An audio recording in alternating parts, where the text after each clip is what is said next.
tua adalah teladan pertama yang mengajarkan banyak hal pada anak, termasuk dari sisi emosional berupa cinta kasih. Setiap hari, kita bekerja keras agar bisa memberikan yang terbaik untuk anak kita. Tahukah kamu bahwa itu hanya sebagian kecil dari bukti kasih sayang kita pada anak? Kasih sayang orang tua ini dapat dicurahkan dengan beragam cara. Salah satunya adalah meluangkan waktu lebih lama bersama anak. Pada dasarnya, kasih sayang tidak harus diwujudkan dalam bentuk materi saja. Anak memerlukan seseorang yang bisa mendengarkan mereka. Seseorang yang bisa mereka percaya dan tak berhenti mencintai meski ia telah berbuat kesalahan. Siapkah kita menjadi orang yang diharapkan anak? Siapkah kita memberikan kasih sayang tanpa syarat ke anak-anak kita? Siapkah kita menjadi teladan terbaik untuk mereka? Diharapkan dengan adanya penerapan konsep unconditional love dalam pengasuhan anak dapat memberikan dampak positif yang bermanfaat untuk kehidupannya kelak. Sehingga anak akan tumbuh menjadi pribadi yang positif, tangguh, dan siap menghadapi tantangan. Hai semuanya, sahabat Positive Vibes Channel. Gimana kabarnya? Baik. Nah, di video lalu aku sudah membahas tentang mindful parenting. Nah, di video kali ini aku pengen membahas yang masih ada kaitannya sih dengan video lalu, yaitu tentang apa sih unconditional love itu dan aspek-aspek yang menyertai juga dampak positif dari penerapan unconditional love itu. Menurut teman-teman, apa sih unconditional love itu? Jadi ya, unconditional love itu mengandung pengertian cinta tanpa pamrih atau cinta yang ditawarkan seseorang tanpa berharap ada balasan. Di fokus bahasan kali ini, aku fokus membahas unconditional love orang tua ke anak. Penting loh membahas unconditional love ini dari orang tua ke anak. Kenapa? Karena memang masih ada kaitannya dengan bahasan video lalu tentang mindful parenting. Ibarat kata, unconditional love itu masuk ke dalam bagian mindful parenting. Adanya dorongan kuat untuk mencintai, kadangkala membuat rasa cinta orang tua rela melakukan apapun untuk memberikan yang terbaik kepada anak-anak mereka. Rasa cinta orang tua pada anak seringkali disebut sebagai bentuk cinta yang paling murni.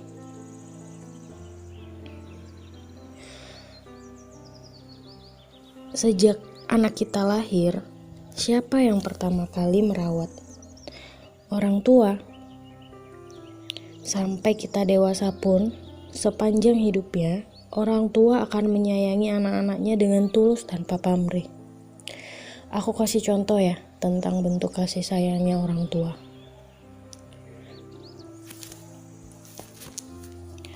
Orang tua adalah sosok yang menyayangi kita dengan tulus loh. Ketulusan mereka dalam merawat kita dari bayi hingga dewasa, mau direpoti dengan berbagai macam hal, mereka ikhlas karena kita belum berdaya melakukan apa-apa pada saat itu. Poin kedua, orang tua selalu mendoakan anaknya setiap waktu. Percaya tidak percaya, orang tua merupakan sumber pemberi doa. Ingin anaknya sukses, bahagia, selalu dalam keadaan sehat. Untuk mencintai seorang anak, sudah pasti kita harus menerima kurang dan lebihnya. Apapun kondisinya, memang ini bukan hal yang mudah. Ketika kita mampu dan mau menerima diri sendiri dengan segala keadaannya, itu akan memudahkan kita sebagai orang tua untuk bisa mencintai anak. Jadi, rahasianya adalah cinta orang tua terhadap anak harus diawali dengan mencintai diri kita sendiri. Kemudian,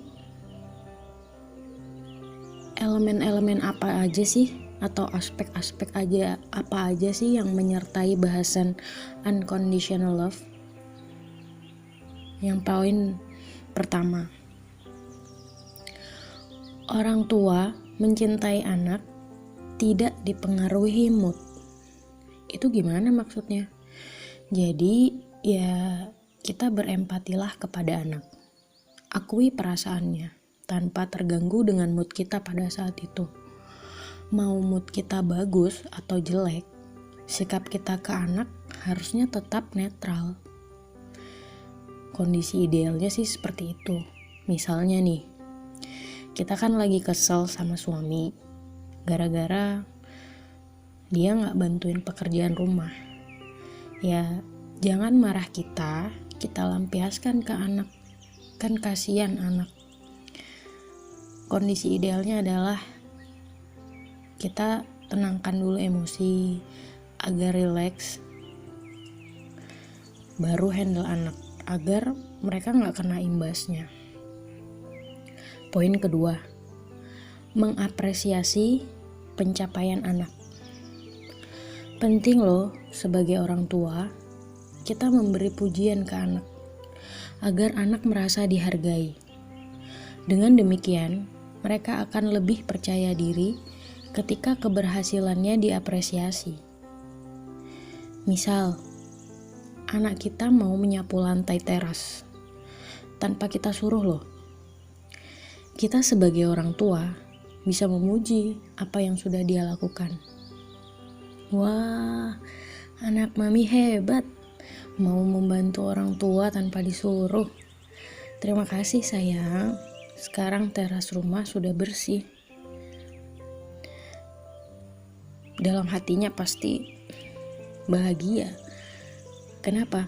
Karena pasti mereka akan senang karena merasa dihargai. Poin ketiga, orang tua tidak boleh pilih kasih. Dalam pola asuh dan mendidik anak, pilih kasih, condong kasih sayang kepada salah satu anak bisa berdampak buruk bagi perkembangan anak.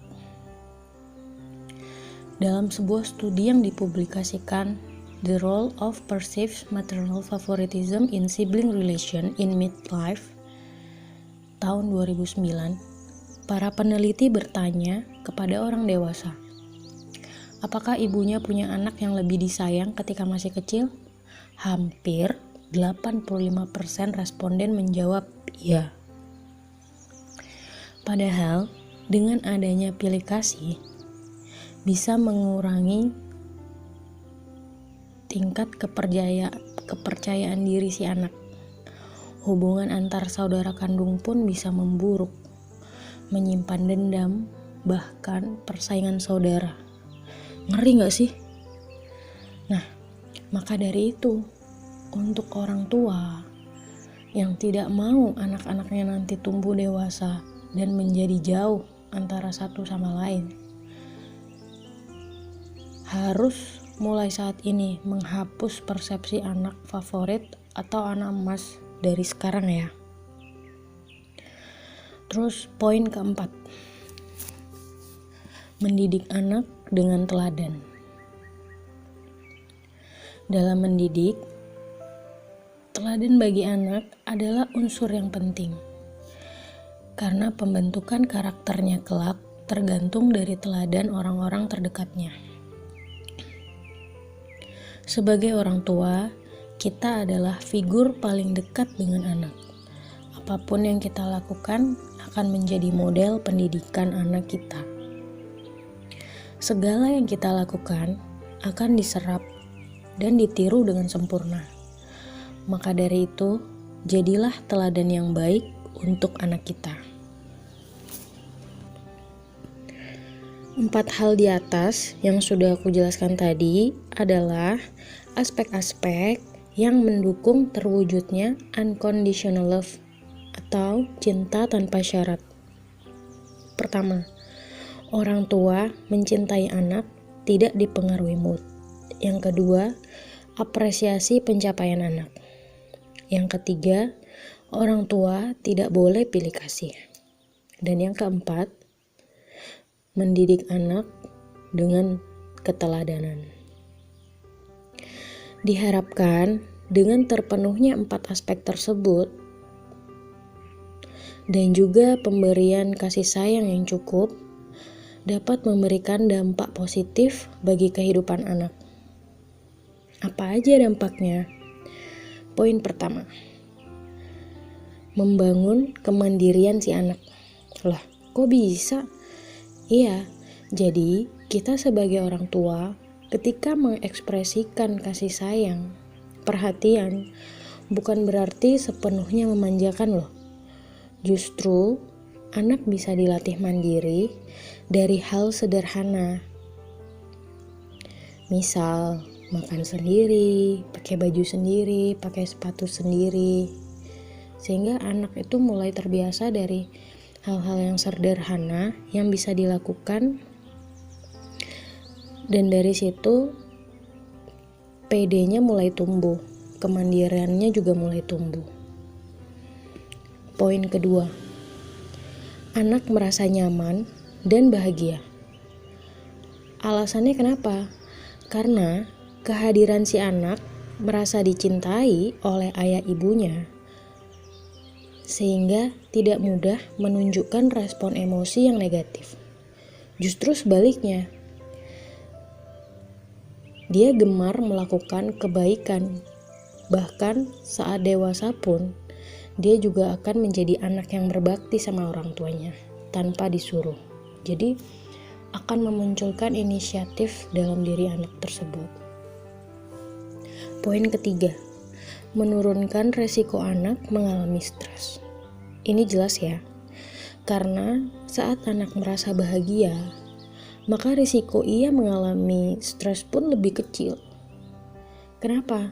Ya, karena anak sudah cukup mendapatkan curahan kasih sayang.